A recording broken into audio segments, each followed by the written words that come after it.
Iniciando mais um bastidor climatrônico.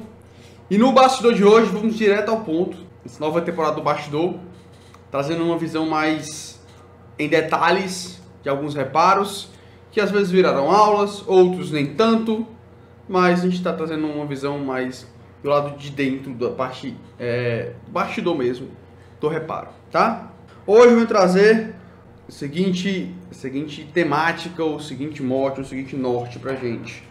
Faturei R$800 com a troca de 6 optoacopladores de uma placa de potência, se eu não me engano, de um VRF também, tá? Vamos lá abordar um pouco sobre essa análise, tá? Esse defeito. Lembrando que o bastidor de hoje, o bastidor tem mais essa pegada de mostrar essa visão menos técnica, talvez, do reparo, ok? Então vamos lá. Esse reparo é uma plaquinha que nela vai acoplado o IPM, e o IPM é acionado por alguns circuitos de optoacopladores, tá? Na análise, esses circuitos que a gente analisou, chegou na bancada, o cliente restringiu o defeito dessa placa. Ao restringir o defeito dessa placa, trouxe a placa pra gente. Colocamos a placa em bancada. Essa placa tem como a gente testar. Essa placa é responsável por acionar o compressor. Então a placa é responsável por acionar o compressor e gerar algumas fontes de tensão. Na bancada nós conseguimos acionar cada braço do IPM, que é uma parte mais técnica, tá? Mas a gente consegue testar essa placa em bancada. E nos testes nós verificamos que o bloco IPM estava acionando, tá? O bloco IPM estava acionando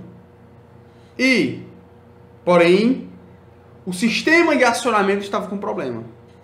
Se eu acionasse direto lá na entrada do IPM, na entrada do inversor de frequência, ele acionava as saídas. Mas se eu fosse acionar da maneira que a placa aciona, que é através do circuito que é isolado opticamente, que são os optoacopladores ou fotoacopladores. Quando acionava por esses optoacopladores, a placa não acionava. O IPM não acionava, não funcionava. Então nós restringimos o defeito ao optoacoplador. Por quê? Dos 6 optos que tem na máquina, na placa, tinha 1 ou 2 que estavam acionando. Então a gente verificou esses 1 ou 2, eles acionavam, verificamos o comportamento dele e na saída verificamos o comportamento dele e os outros não estavam tendo o comportamento dos 2 que estavam bons, tá? Então, ó, essa foi a análise. Essa análise, ela foi feita relativamente rápido.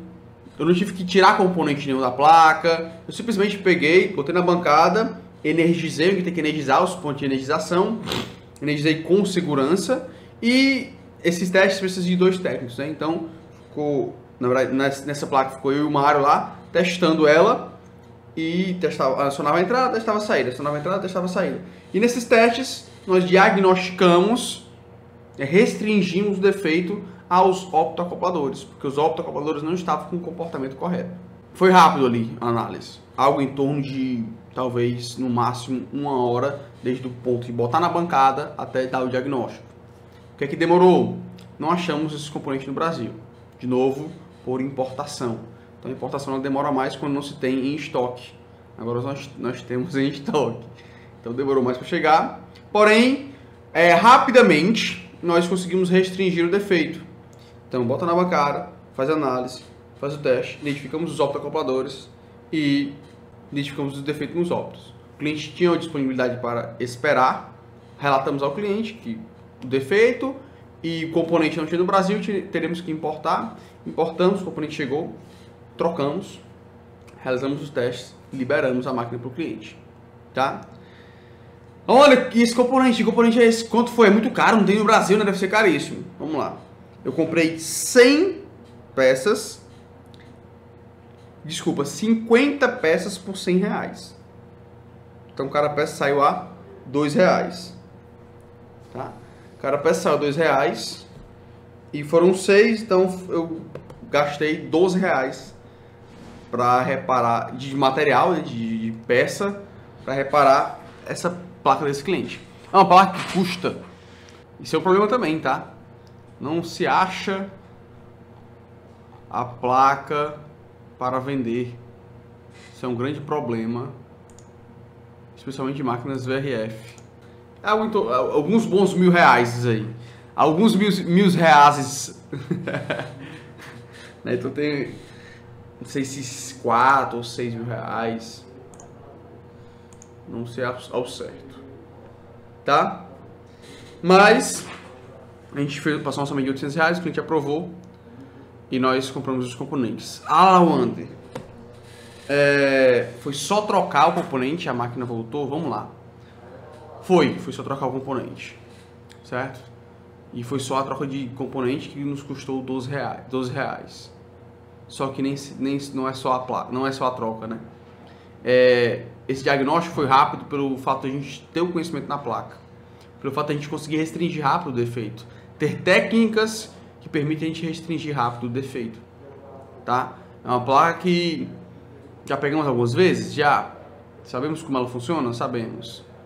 Mas antes que a gente não soubesse, como foi a do último bastidor climatrônico, a gente nunca tinha visto a placa, a gente foi lá e conseguiu analisar ela rapidamente também, né? Então, nunca é só a troca do componente, tá?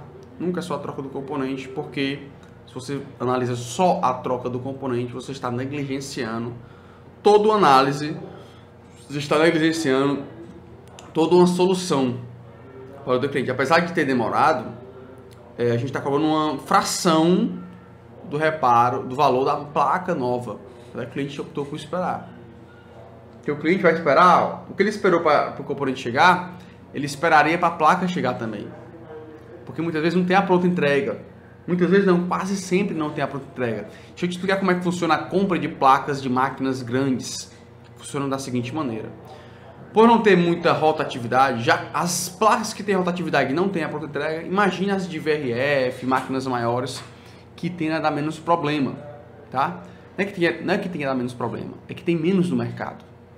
Proporcionalmente, se tem 1000 split inverter 9000, 912, vai ter, sei lá, tô fazendo uma proporção idiota aqui na minha cabeça, mas eu alucino o que a gente recebe aqui, de 1000 vai vir 10 cassete piso teto e 3 VRF, entendeu?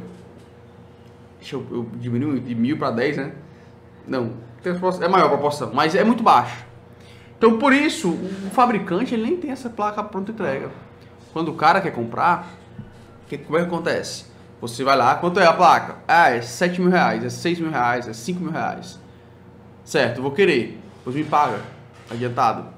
Paga adiantado. Beleza, pagou? Vou solicitar 30, 60, 90 até 100 dias para chegar. Já orcei, já pesquisei precificação, já pesquisei placas que o orçamento que me passaram foi um prazo de 100 dias. Tá? Então, tu me paga adiantado, tu me espera 100 dias e aí eu te entrego a tua placa. Então, até o reparo aqui é mais rápido do que o cara comprar para solicitar a importação. Os caras vão importar lá da China, de onde seja, para chegar no Brasil e tem que pagar antes para chegar. Então, os caras, então, quando o cliente encontra, é desse jeito. Especialmente essas placas mais difíceis de encontrar, mais que tem uma rotatividade menor para o vendedor, para o fabricante, então ele não tem a pronta entrega. Então tem muito essa questão. E aí valoriza ainda mais o reparo, tá?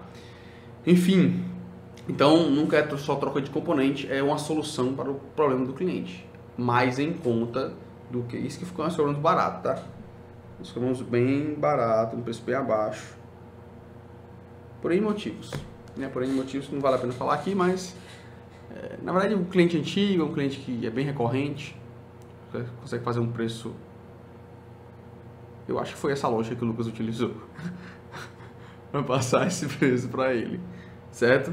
Nunca é só a troca do componente, então nunca veja por esse lado, beleza? Eu vou bater bastante nessa tecla aqui nos bastidores dessa nova temporada. Então, foram trocados 6 optos, cada uma R$2 saiu pra gente, e o orçamento foi de R$800.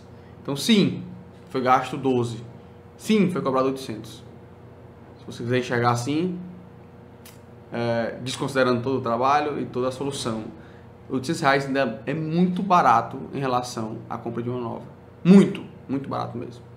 Por que você deve cogitar esse tipo de reparo, cara? Vamos lá. Cogitar esse tipo de reparo, de novo, é uma placa de um VRF, né? E o que eu falei no último episódio do bastidor climatrônico VRF, eu acho que a principal consideração é reparar uma placa de um VRF, pelo alto valor empregado em uma placa de VRF. Quanto custa uma placa de VRF? É muito... Lucas, qual o pior BO que eu já peguei? Vou pensar aqui, se eu lembrar, se vier um trauma grande aqui, eu respondo, tá? Vou deixar maturar aqui a ideia aqui. E aí se vier aqui o pior BO, não tá tão claro aqui pra mim. Tem alguns. E aí o VRF, o cara tem que cogitar o reparo. Entendeu? Tem que sempre buscar o reparo. É tipo como eu falei no último episódio. Se o teu carro dá defeito, tu pensa logo em trocar o carro. Tua casa deu um vazamento, tu quer trocar tua casa. Então objetos de alto valor, bens de alto valor, tem que ser considerado o reparo. Então máquina inverter, especialmente a VRF, os VRFs, as placas de VRF, tem que ser considerado o reparo. Por quê, cara? Porque é muito caro uma placa para sair trocando. É muito caro para sair trocando sem cogitar o reparo. Entendeu? Então, essa é a minha opinião, né? Então, cogite esse reparo, cogite desenvolver essa habilidade, cogite considerar esse tipo de reparo. É um reparo que tem... Se reparar a placa inverter tem uma boa margem de lucro, como a gente falou no podcast de hoje, na gravação de hoje, reparar a máquina VRF, aí é que a margem vai lá pra cima. Entendeu? E de novo, a gente não vende componente. Certo? Então nunca deixe ninguém dizer pra você, foi só um componente, foi só esse aqui. Nunca foi só esse aqui. Se fosse só esse aí, o cara tinha reparado. Tu entregava a placa pra ele, ele achava qual era o componente, estava com defeito, comprava e trocava. Porque era só aquilo ali. Então tem muito conhecimento envolvido pra você diagnosticar que é só o componente. E às vezes a gente fala, né? Não, foi só um capacitorzinho, foi só um optoacoplador, como foi o caso aqui. Foi só a troca do opto. Uma vez lembrando da história aqui, uma vez eu treinando o rapaz que fica na recepção aqui, acho que não era nem o Lucas antes, acho que era o Túlio, ou foi com o Lucas já? Foi com o Lucas já, no início do Lucas, estava bem no comecinho. Aí, não tem problema contar para o cliente o que foi feito na placa dele, aqui a gente não tem esse problema, e eu orientei ele assim, né? Cara, não tem, porque não precisa esconder nada do cliente. Se o cliente quiser saber o que foi reparado, pode dizer. Se não foi reparado nada, diga que foi feita uma análise. Porque a gente faz análise, né? E aí, eu tava na situação em que o cliente perguntou. Aí o cliente perguntou, aí ele foi lá dentro perguntar ao técnico. O técnico tem o linguajar técnico, né? O climatrônico aqui tem o linguajar climatrônico dele. Aí ele falou o seguinte, o que foi reparado nessa placa do cliente aqui? Cara, aí foi trocado o optoacoplador do circuito da comunicação. Do jeito que o Lucas ouviu, ele passou pro cliente. Aí na mesma hora eu vi o cliente dando tela azul na cabeça dele. O que foi feito? Não, aqui foi a troca do optoacoplador do circuito da comunicação. Aí o cliente olhou e falou assim, certo. E saiu. Entendeu? Então, tipo, deu um bug ali no cérebro do cara. Então, por quê? Porque o cara não conhece, pô. O cara não conhece. Então, se tu não conhece, pra que vai precificar o serviço do cara?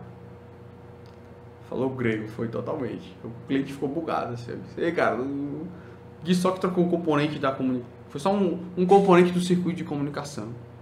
Fica mais entendível, né? Fica do jeito que parece fazer mais sentido. Enfim, fechando esse parênteses.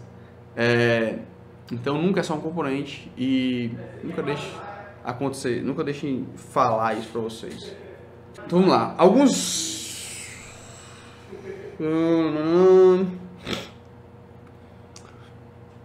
Hoje, a gente tá fazendo a live e o aluno colocou assim, ó. Lá onde reparei uma placa e troquei o resistor do circuito do regulador, um resistor SMD que me custou 50 centavos.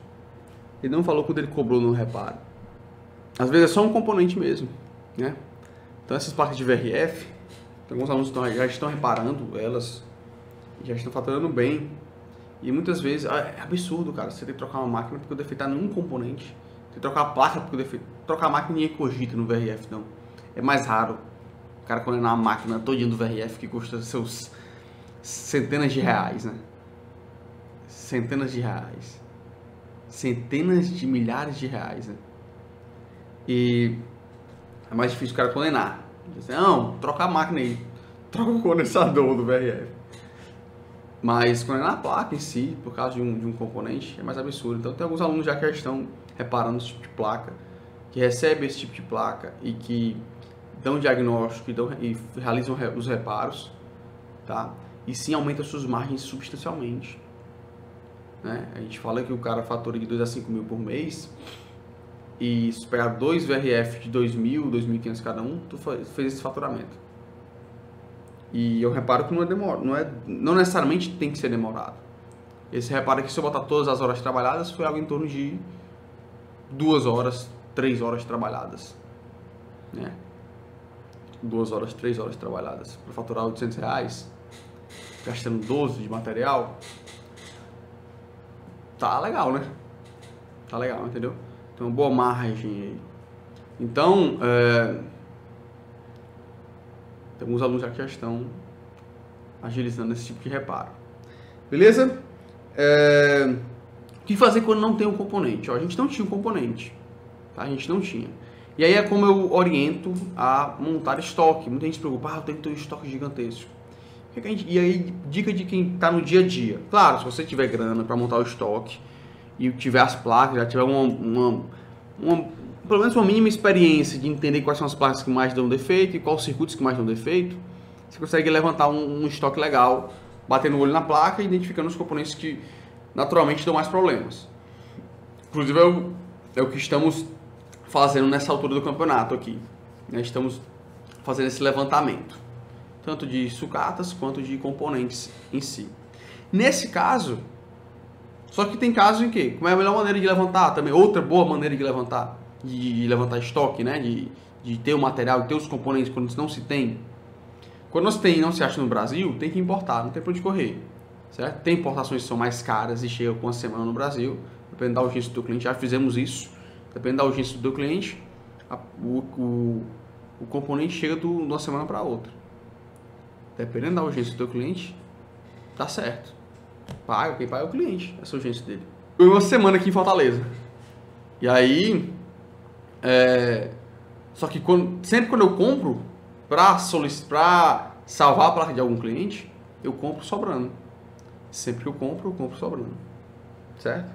Então, às vezes eu perco em margem naquele primeiro serviço. Presta atenção, eu compro, vamos lá, não tem o componente, o que eu vou fazer lá ontem? Você vai comprar e compra sobrando. Por exemplo, precisar de 1, eu compro 10, uso 1, fico com 9. Se eu for botar na ponta do lápis, aquele serviço ali se pagou só. Eu não lucrei nada com ele. Sei lá, por exemplo, teve um serviço nosso que a gente pagou 800, cobrou 850, 900 reais o reparo. E só o componentes / importação saiu algo em torno de 700 reais. Então meio que eu paguei para trabalhar naquele serviço. Só que eu tô com estoque agora. Veio o próximo, eu comprei o componente relativamente barato. Vamos lá, não comprei barato. Comprei caro o componente, porque quando eu importo com urgência, meio que eu encareço o componente. Porque eu considero o valor do frete em cima dele, né? E aí o frete vai lá para cima. A taxa aqui, você é taxado quando entra no Brasil. Quando você compra com urgência, compra pelo FedEx, essas indústrias, essas transportadoras que transportam de maneira mais rápida. E aí a importação, eu boto o valor da importação, o valor do frete em cima do componente. Então foi caro, mas eu consigo tirar nos outros reparos, já que agora a gente tem estoque desse componente. Então é assim que a gente monta o componente. Sim, chaveadores é bom ter, de novo, desde que você bata lá o olho, eu pego muita Consul, muita carga e muita Midea. Aí eu vou ter os chaveadores dessa placa, dessas placas, desses modelos, monta esse estoque para ter uma agilidade, tá? Já que chaveadores dão bastante defeito. Beleza? O Lucas perguntou qual foi o pior defeito que eu já peguei. Cara, o pior defeito é aquele que você não conhece, né? Um dos mais falados, um dos mais esperados por mim foi o erro E7 da Electrolux, né? Que eu ouvia bastante no que tinha pegue. Então foi legal desbravar ele. O que deu mais trabalho, dá trabalho até hoje, que é o mais difícil, é o erro 17 na Consul. Erro 17 na Consul, no meu histórico, ele bate recordes porque ele me fez aprender muito eletrônica. E até hoje a gente vê que o acolá ele dá umas surras nos meninos aqui. A gente fica quebrando um pouco a cabeça com ele. Então o erro 17 na Consul acho que é o bate recorde pra gente aqui. Sobre ferramentas. Onde tu disse que tu botou na bancada, testou, alimentou e teve algum teste diferenciado que tu teve? Na verdade, não, né? Na verdade, não. Para testar, a gente até com 220 consegue energizar para realizar o teste. Até com 220 volts dá para energizar e realizar o teste, tá? Então, não teve... tem trifásica e tal. Conseguiria testar com trifásica? Conseguiria. Na verdade, ele trabalha com tensões trifásicas, né? Então, os barramentos dele são tudo de 540. Mas, como eu só estava testando o IPM, eu consigo testar com um barramento de 310. E aí eu energizo o sistema, com segurança, é claro, e só preciso do multímetro analógico e um digital para fazer os testes. E aí é uma coisa que muitos de vocês já têm, até. A gente faz lá os testes, realiza os testes, faz as análises dos circuitos, e sem ter ferramentas mirabolantes. A principal ferramenta é essa aqui, ó. É saber identificar, saber testar, saber como é que tem funcionamento, saber como corrigir esse funcionamento, como corrigir, né, o funcionamento errado, né, como está funcionando erradamente. E então não tem nenhuma ferramenta absurda. Wander, mas tu tá explorando o teu cliente, cara, cobrando 12, gastando R$12 e cobrando 800. De novo, a gente não vende componente, a gente vende solução. E eu tô batendo essa tecla demais. E que tá me acompanhando todos os dias. Tá vendo eu falando disso e eu vou falar até o seu cérebro virar e você entender disso, sua ficha cair. Tá? Eu sei que a ficha demora para cair para alguns. E eu sei que é um paradigma que deve ser quebrado. Essa questão de cobrança. Porque o teu cliente às vezes vai achar isso daí, que tá acabando muito. Porque ele tá baseando pelo preço do componente. Mas de novo, meu cliente gastar, sei lá, 4, 5 mil numa placa e vai gastar 800. E vai ter a máquina dele rodando novamente, certo? Então, para ele é muito vantajoso. E para a gente sim tem uma boa margem de lucro. Porque, de novo, nós como empresa, como climatrônicos, nós chegamos no equipamento e damos diagnóstico de maneira mais precisa, de maneira rápida. Só não foi... Quando demora, nesses casos aqui que eu estou trazendo para vocês, foge do nosso controle, né? Foge do nosso controle, porque é uma importação que demora. Mas quando é rápido, ou se tivesse um componente aqui, a próxima que a gente pegar vai ser, ó, assim, bateu o olho, mediu, testou, né? Porque a gente já as dificuldades que a gente tinha de análise, a gente já sanou com essa placa, que foi relativamente rápido, mas teve ali os percalços, uns detalhezinhos importantes, que na próxima, quando chegar, bota na bancada, energiza, faz as medições, matou, entendeu? Tá no micro, tá no IPM, tá no óptimo, tá onde? Tem fonte, não tem? Faz as medições precisas ali, é muito mais rápido. Então, cada vez que você vai pegando aquele modelo de placa, você vai sendo mais ágil. E lembra, quanto mais ágil eu sou no meu reparo, mais valor eu agrego para o meu cliente. E o jogo tá aí, é agregar valor. Eu não sei de onde é essa máquina, mas a gente trabalhou com máquinas que são de hospitais, máquina de VRF. E quando que uma vez eu fui analisar em campo lá, com a empresa, parceira nossa do serviço, né? Eu fui em campo com eles lá, eles me permitiram, me chamaram e tal. Eu fui lá e tinha uma ala do hospital parada. No caso em questão era um defeito era um fluido ruim, né? Trocaram o fluido e a máquina voltou a funcionar. Mas Quanto custa uma ala parada? Né? Então, quem é climatrônico, quem é meu aluno, já tem noção dessa valorização que o nosso mercado exige. Tá? E, de novo, você não vende componente eletrônico. A prova é que as eletrônicas estão aí abertas para quem quiser chegar lá e comprar. Qualquer pessoa. Não chega no eletrônico e pergunta, você é climatrônico? Só vende se você for climatrônico. Não pergunta isso, não tem distinção. Agora, se você chega na eletrônica, nenhum vendedor sabe eletrônica, ele só tá lá para vender o material dele lá. Né? A função dele não é reparar a placa. Então, desculpa, não é só isso, né? Ele tem a função dele. Não, longe de mim menosprezar a função dele. Mas ele não tem conhecimento eletrônico do ponto de vista de reparo. Prova é que eu cheguei uma vez na eletrônica pedindo um capacitor de... Deixa eu lembrar aqui. Era 100 nano, 100 micro, 0.1 nano. 100 micro, 0.1 nano. 100, 0.1 micro, 100 nano. 0.1 micro, 100 nano. É a mesma coisa, tá? Para quem não tem das escalas, é 6 e meia dúzia. Eu não lembro mais se eu cheguei pedindo de nano ou se eu cheguei pedindo de micro. Eu cheguei pedindo de micro, 0.1 micro. Tem o capacitor 0.1 micro, Farad? O cara olhou no sistema, tem não. Cara, e o de 100 nano, tem? 0.1 micro é a mesma coisa que 100 nano. Certo? Cara, 100 nano tem. Você pode me dar de 100 nano, cara? Eu saí de lá, tava eu um técnico meu. Aí tu percebeu aí? Aí ele disse, percebi. Você tá vendo? O vendedor, ele não tem que saber de eletrônica, ele tem que saber a gente. Quem tem que saber qual componente tem que trocar é a gente, como especialista, como climatrônico. Entendeu? Então, nunca deixe ninguém menosprezar isso aí, porque você vende o seu conhecimento. Você vende a solução do problema do cliente. É isso que a gente climatrônico vende. E isso tem muito valor, tá? Tem muito valor para o cliente. Então não deixe ninguém menosprezar isso de você aí. Então nunca é exploração do cliente. Seria se a placa fosse 6 mil e eu estivesse cobrando 7. Eu estaria explorando ele. Porque de fato eu tenho uma opção melhor, que é a compra da placa em detrimento do meu reparo de 7 mil. Certo? Mas não, eu ofereço a melhor opção para ele, a mais barata e que é tão eficiente quanto uma placa nova. Entendeu? Então essa é a dinâmica que você tem que enxergar. Tá?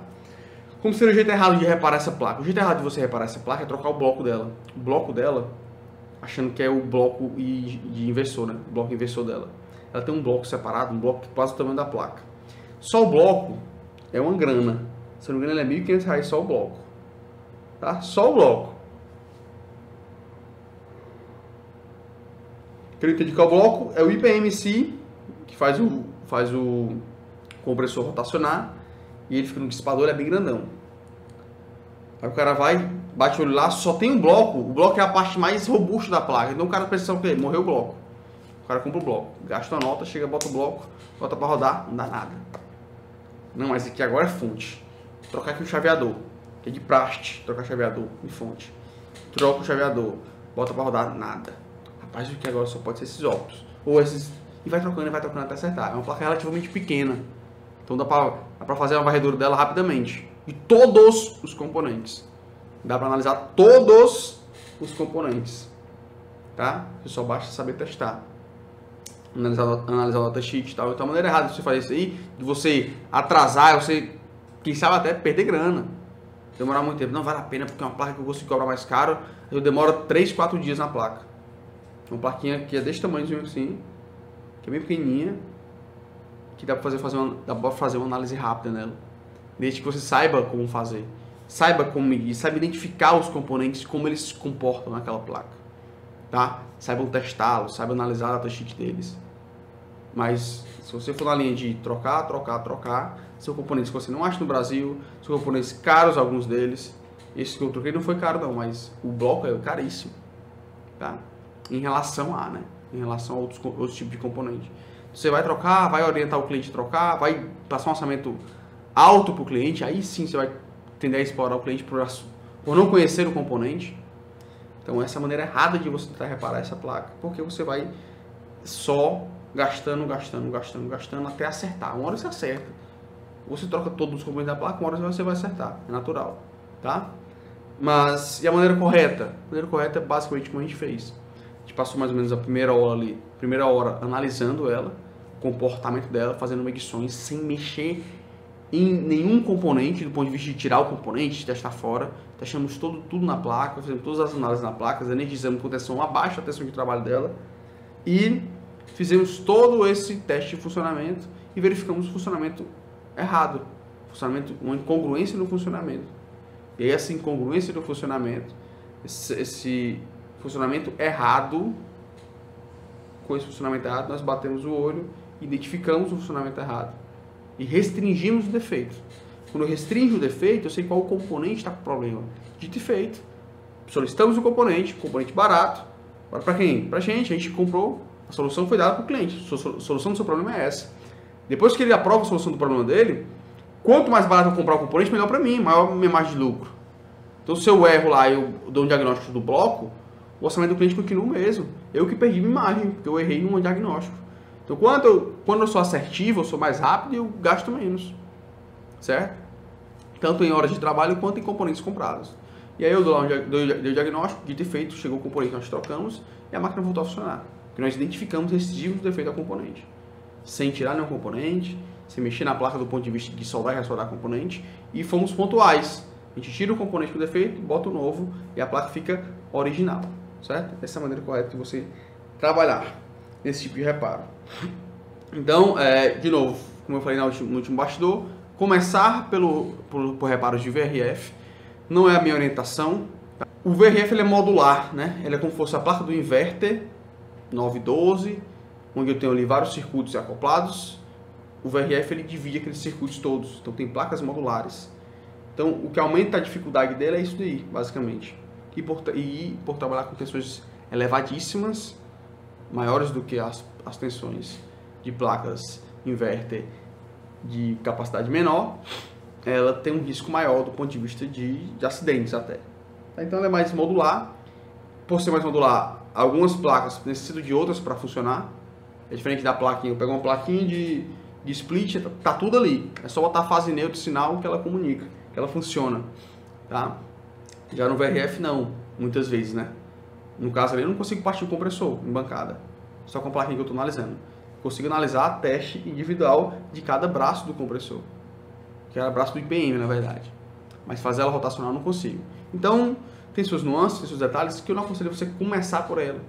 Porque você precisa ter o conhecimento prévio, porque são circuitos bem rebuscados. No final das contas, foi gasto R$12. Foi um reparo que foi realizado juntando as horas de trabalho, 2, no máximo 3 horas.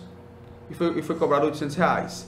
Cliente satisfeito, porque ele economizou aí mais de uns R$4.000 de economia. Teve que esperar um pouco mais do que o normal, porém a economia que ele vai ter justificou a demora, ou para ele fez sentido a espera, já pelo fato de que ele vai economizar uma grana absurda.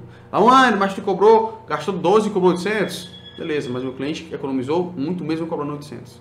Isso que é massa, cara, é um ganha-ganha. O cliente ganha e a gente ganha que repara a placa. Nosso cliente ganha em economia e a gente ganha no reparo. Beleza? Então é isso. Eu sei que a gente compôs esse serviço. Espero ter sido claro para você nesse bastidor. Finalizamos essa semana do bastidor climatrônico. E a gente volta na próxima semana com mais bastidores dos reparos. Tá? Então é isso. Fique com Deus. Um abraço. Até o próximo bastidor climatrônico. Valeu. Fui!